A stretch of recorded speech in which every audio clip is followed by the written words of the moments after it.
hear a student called Joanna telling her friend about an arts festival, which is being held in the city where they are studying. First, you have some time to look at questions 1 and 2.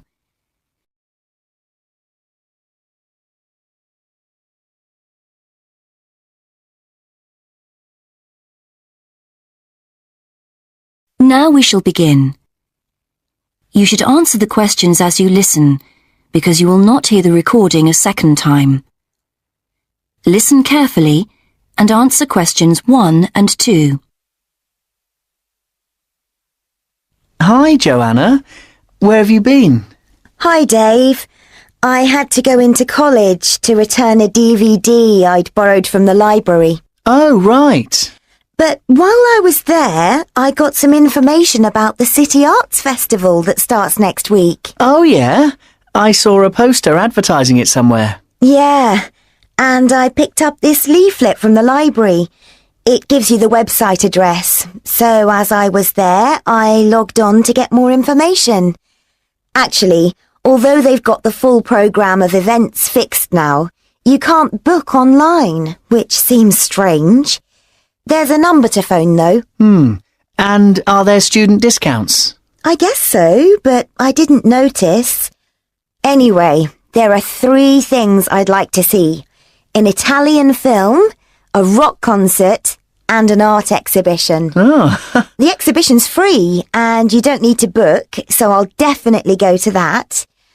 But I'm going to get tickets for the film in case they sell out. Good idea. You can always buy concert tickets at the door, because that's in a really big hall. Right.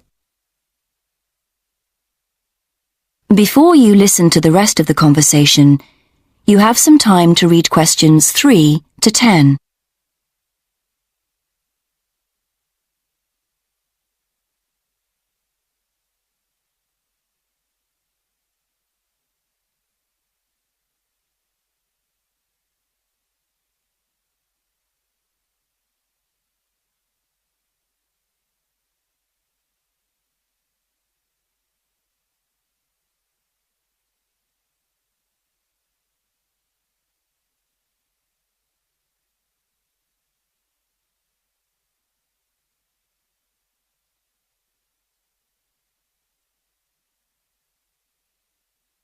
Now listen and answer questions 3 to 10.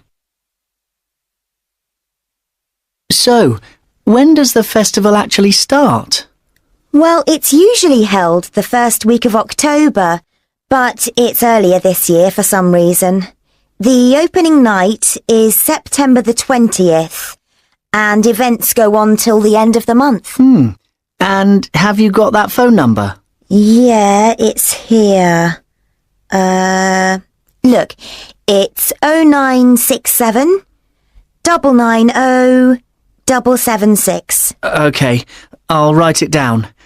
0967 990 776. Thanks. I thought the local council made a profit from the festival, but it says here that there's a commercial sponsor. It's a local bank. I didn't know that. Neither did I. What other events have they got on? As well as the art exhibitions and stuff that's open every day, there are special events each day. Like on Monday, there's a musical in the City Hall. That's only £3.65 for students. I think I'll give that a miss. I've got football training on Mondays, but I'm free on Wednesday. There's a jazz band on then, and that's only £2.50 for students. Sounds good. Is that in the City Hall too? We could go. Well, I'm busy actually, but it's at the sports centre if you're interested. Oh, right. Thursday's the cheapest event, only £1.25 for students, and it's on in the library. Can you guess what it is? Probably the college choir. Actually, no. They've not been asked, apparently. Oh. No, it's a poetry evening. Isn't there any modern dance on anywhere? On Friday. That's at the college. It's quite expensive though. £15 for adults and £12.75 for students. Yes, that is a lot. If I'm going to spend that much, I'd prefer to go out on Saturday. Yeah, me too. But on Saturday night there isn't live music or a party or anything. Just the fireworks in the city park.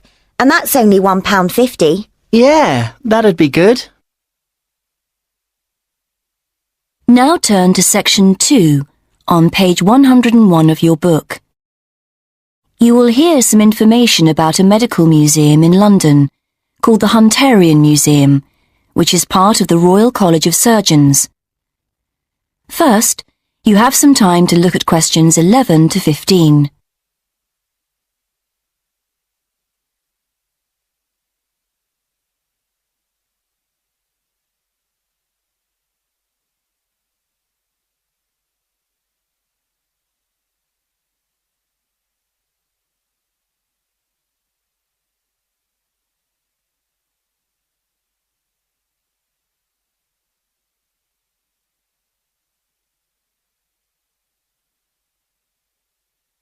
Now listen and answer questions 11 to 15. Good evening. I'm here to tell you about the Hunterian Museum in London, which is part of the Royal College of Surgeons.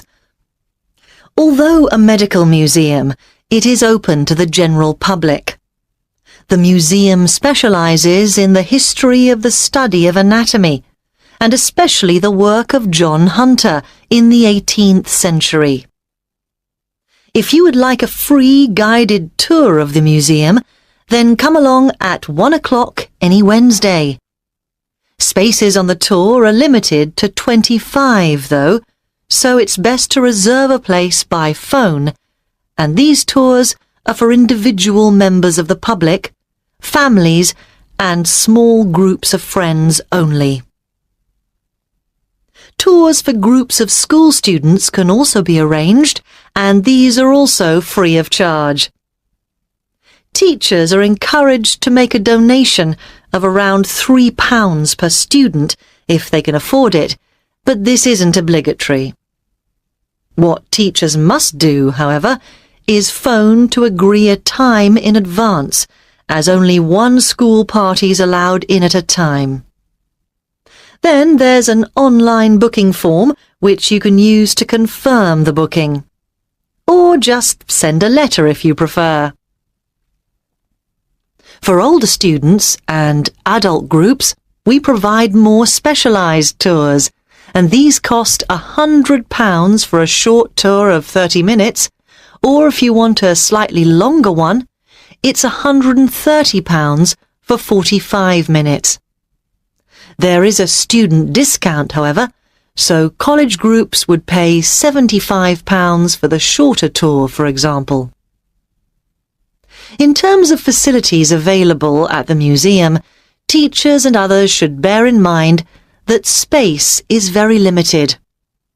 As we're in the centre of London, with many cafes and restaurants nearby, refreshments aren't sold on site, though there is a small shop selling souvenirs. Most of the things on show in the museum are preserved animal specimens in glass cases, so there are no interactive displays aimed at small children. And our tours are only in English, although there is printed material available in other major languages on request.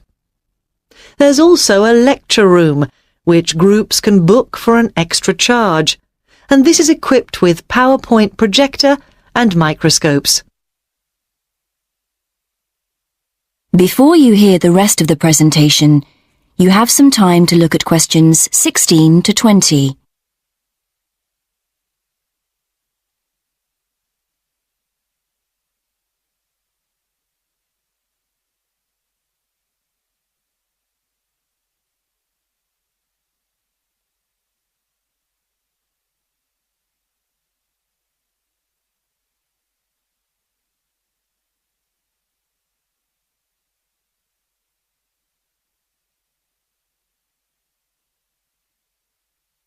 Now listen and answer questions 16 to 20.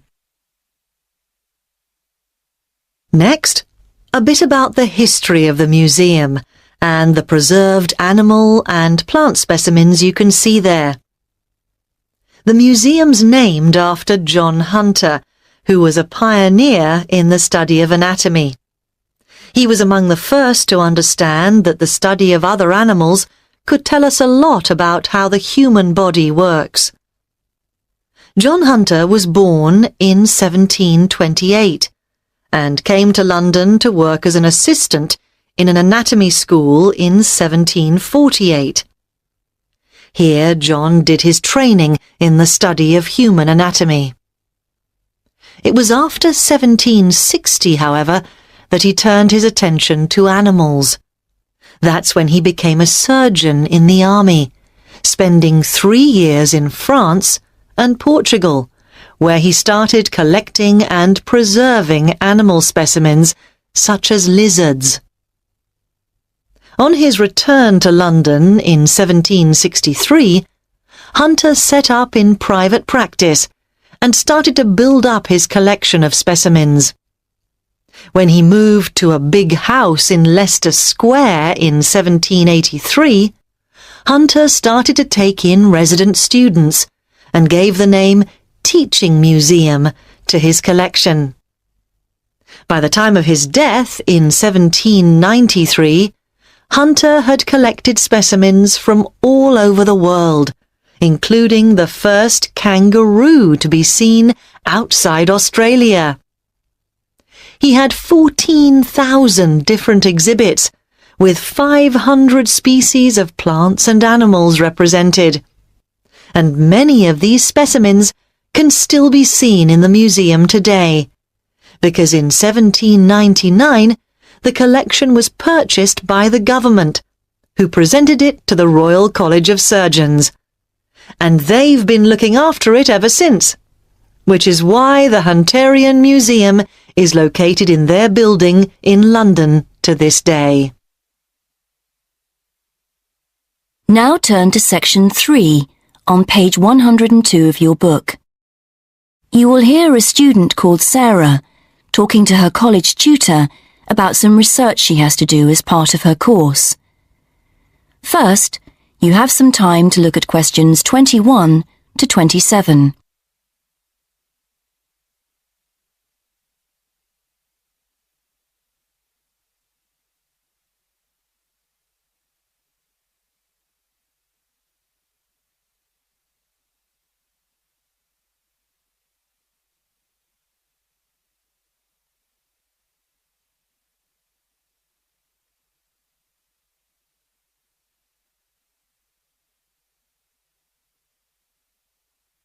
Now listen and answer questions 21 to 27. Hello, Sarah. Hi. So, you want to talk about your research project? That's right. I want to find out how many people use the Tourist Information Office and what they think of the service they get. Interesting.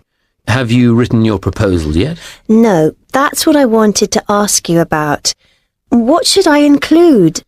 Someone said I should make a list of my aims first. Well, I don't know about a list. A statement of aims is the correct term.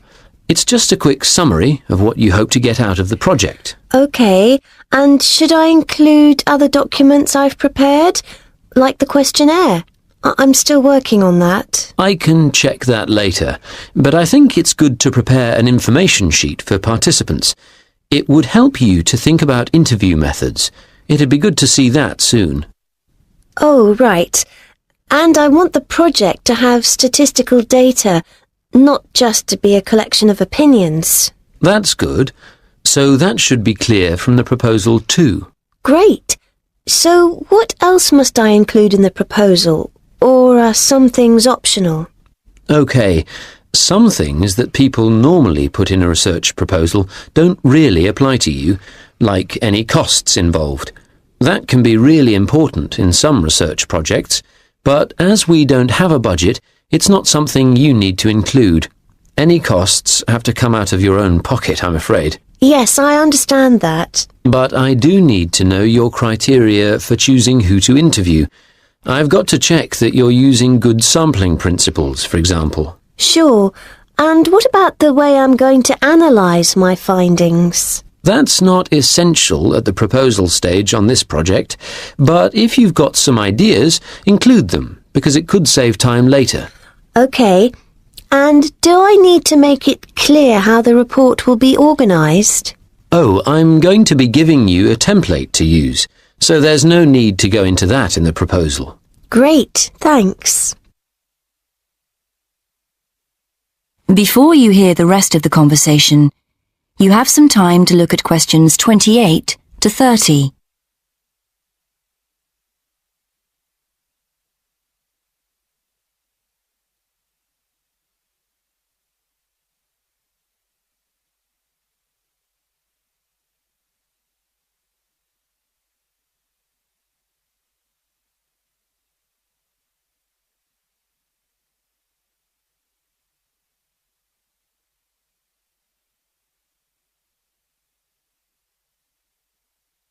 Now listen and answer questions 28 to 30. Actually, another thing we could discuss now is making sound recordings of interviews. Oh, right. Do I have to record them all? I could try to get as many as possible, but it'd be rather expensive. Yes, don't worry. You only need a few chosen randomly just to give an idea of how the interviews are going.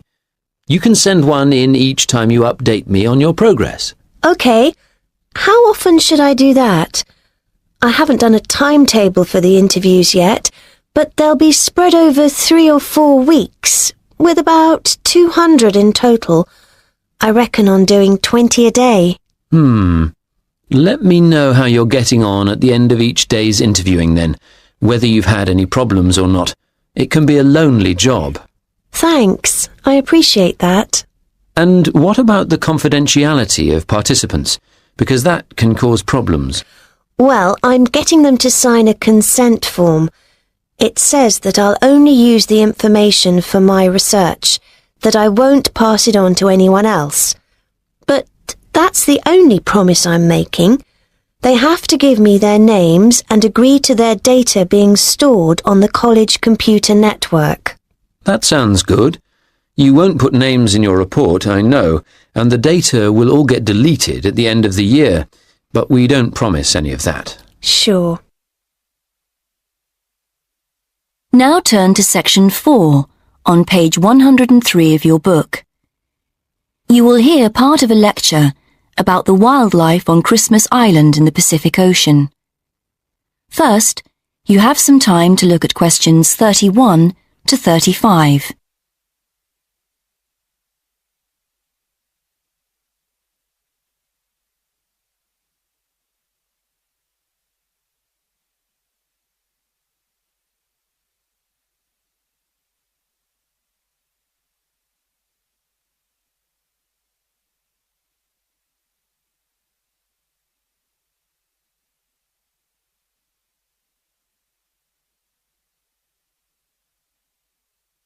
Now listen and answer questions 31 to 35.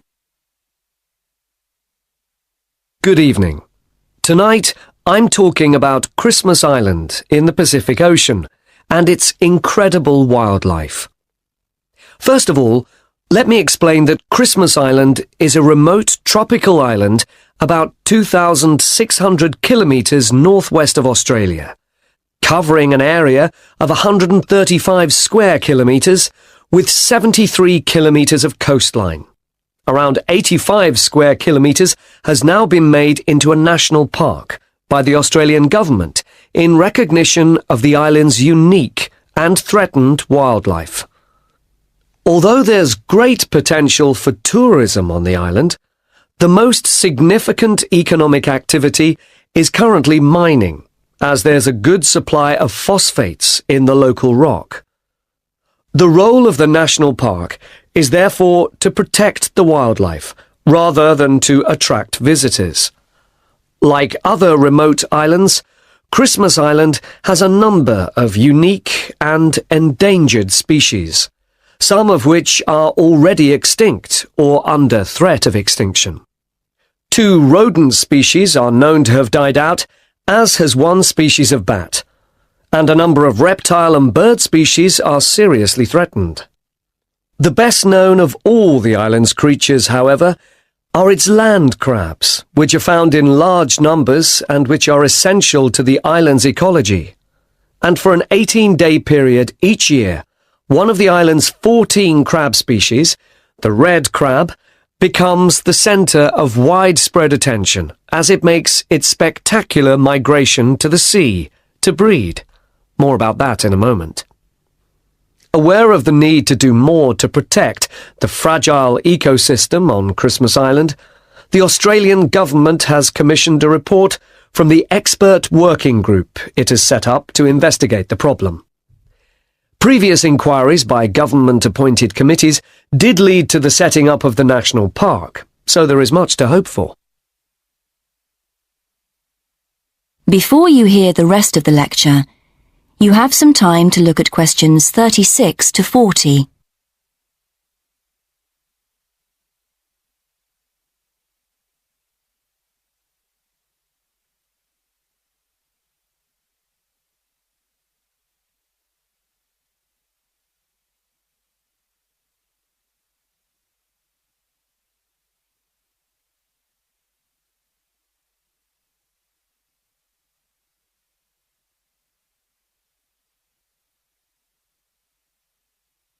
Now listen and answer questions 36 to 40.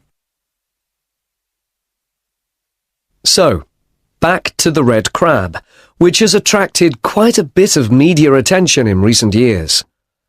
The red crab is found all over Christmas Island and is vital to its ecosystem.